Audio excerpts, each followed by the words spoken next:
that once we delivered on our promise, they said, we are ready. And they moved. No issues whatsoever. Greenfield Steel City agreement. Because people know that it is ArcelorMittal, it's going to happen. It's not hoarding of land. So I think giving that sense of confidence to your electorate is going to be very, very critical. Coming to data center, I think it's very prevalent to have this conversation because they're completely two extreme views. Is data center good? Well, let me rephrase. There's an extreme view that data center is bad and there's an extreme view that data center is good.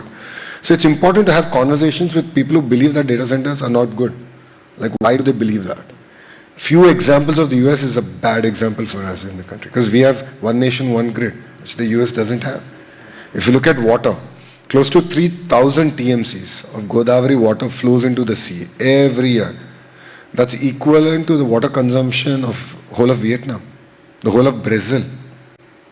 The 6.5 gigawatts that we intend to build out in data center requires 1 TMC. So in comparison, a 1 gigawatt thermal plant consumes 7 times more water than 1 gigawatt data center. So all of us are talking about the data center, but no one's talking about the thermal plant. Like, just to put things in context, right? So it's important to have these conversations. It's important to have this conversation with the youngsters because it's their future. And rightfully so, they should have a voice at the table. So we are engaging with them. So my member of parliament, who represents that parliament where all the data centers are coming up in Visakhapatnam, he's meeting with all these youngsters. He's having an open conversation with them to understand what's their fears. And then how can we sort of learn from it, and if there's any zoning or anything that needs to be further fine-tuned, we're willing to do that. But it's important to bring all of them across the table and give them a voice. Thank you for that. So I actually want to switch gears, but it's linked to some of the things you've said, right? Again, you can't pick up a newspaper without people worrying about an AI new dawn, apocalypse, productivity engine, whatever, however you want to characterize it, right?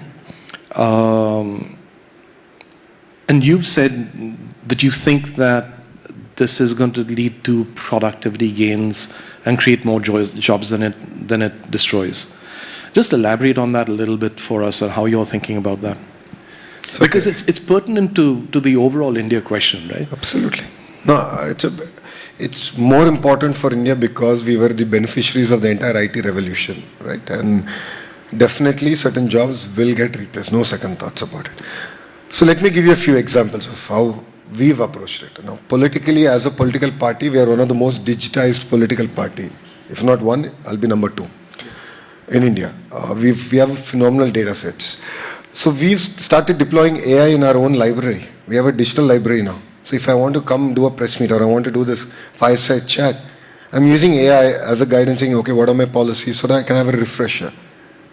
So what does that mean? My knowledge center, my members of my team should upgrade their skills, focus more on research than simple press releases.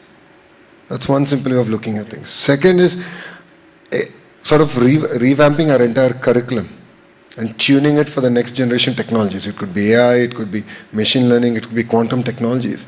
That's very, very important. And I believe that my chief minister had that vision, and that's why he gave me both education and IT. He said, no, marry both together and create youth that are actually ready to not only sort of seek jobs, but actually end up creating jobs. So this is the kind of work that we need to build and the kind of ecosystem that we need to build as a nation. Okay, thank you. I'm going to switch gears and move to another topic, center state. So, when we have conversations with policymakers at the center, sometimes they'll say to us, look, one of the issues over here is that the reach of the center only goes so far, just by definition, just in terms of how India is structured. And then the states need to take over. You've talked about the relationship between your Chief Minister and Prime Minister Modi and how they're working together. Elaborate a little bit about what you think the relationship should be like and how is Andhra different from other states in India?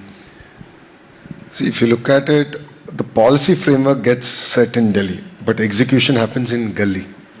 In the streets of India is where execution happens.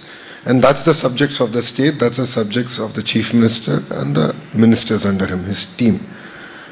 Government of India, in all intent, is creating vibrant policies to execute.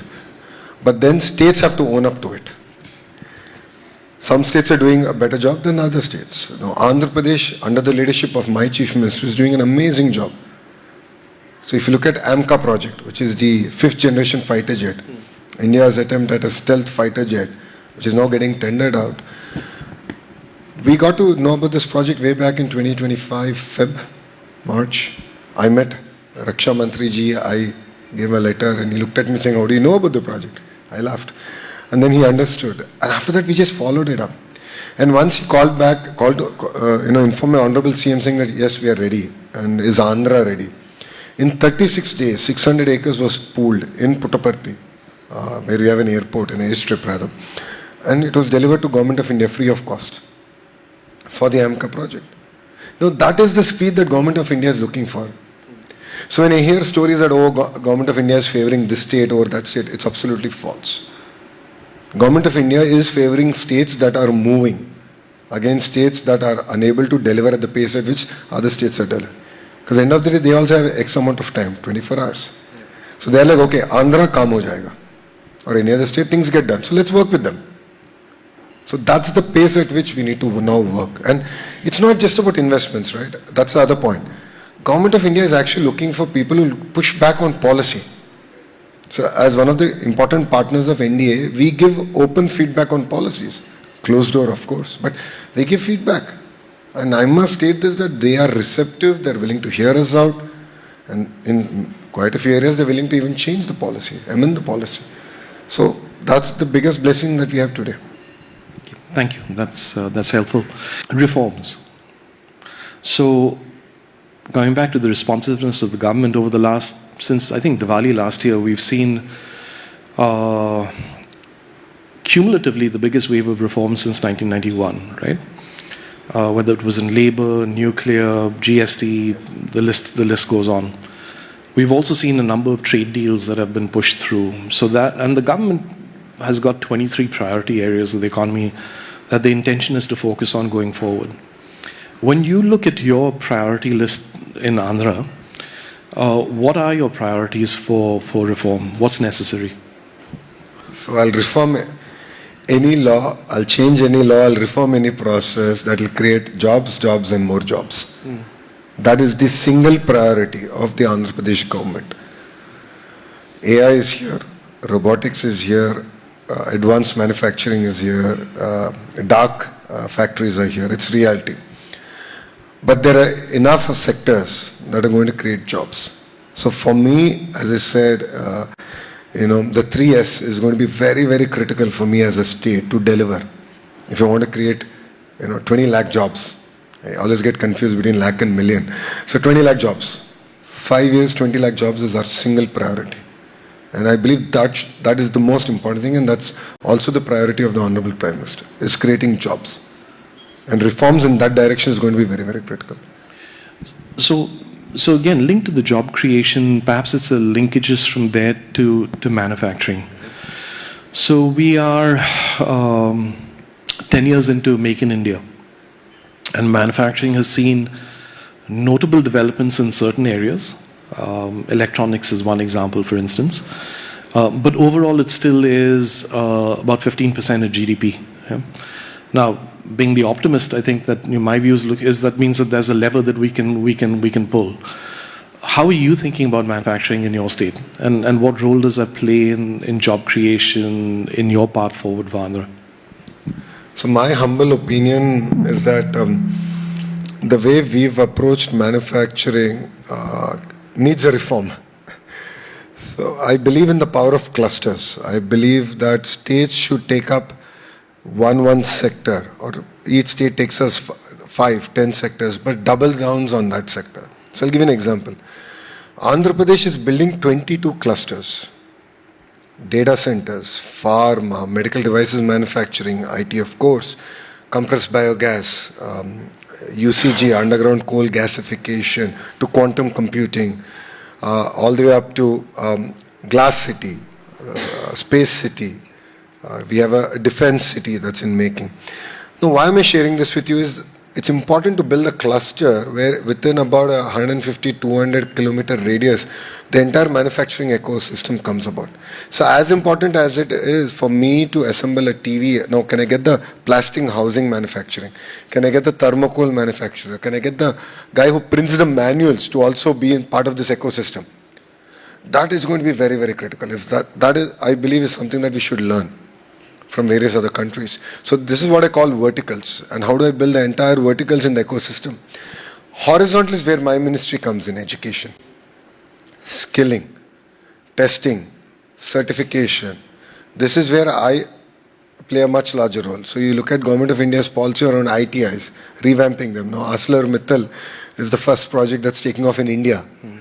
And Aditya and I had a conversation where he said, now let's build a material sciences university as part of the entire steel ecosystem that we're building. There are like 5, 6 steel companies that are coming about in that geography. So I said, we need material science university. So this kind of vertical and horizontal tight integration is going to be very, very critical if India has to really deliver on the promise of Make in India. How did you choose those verticals for Andhra? What was the thought process? One is intent of my CM. Two is, the geographic location and the minerals available. So Andhra is the second longest coastline in India. This itself fends itself up for, port-led development. And then manufacturing historically based on strength. So because proximity to Bangalore is one part of the state, proximity to Chennai, proximity to Hyderabad. So leveraging on the strengths of the other cities or even on the weaknesses, we're able to build new ecosystems. So that's really helped us. So glass city. Now why did I share about the glass experience? Globally, it's proven that as per capita income goes up, so does per capita consumption of glass. It could be facades or so on and so forth. And there's no real glass ecosystem. We have silicon already available, which is one of the main ingredients of glass. So I started headhunting the companies that can come and build the entire glass ecosystem going on. Space, because we have Sriharikota, which is the launch pad for India, it naturally fends itself for space. So pharma, we already had an ecosystem in northern Andhra. We said, let's double down on it. Steel, because Vizag steel plant already is there. I said, let's double down on building a larger steel ecosystem. So this is how we've gone about building it and sort of looked at decentralized development.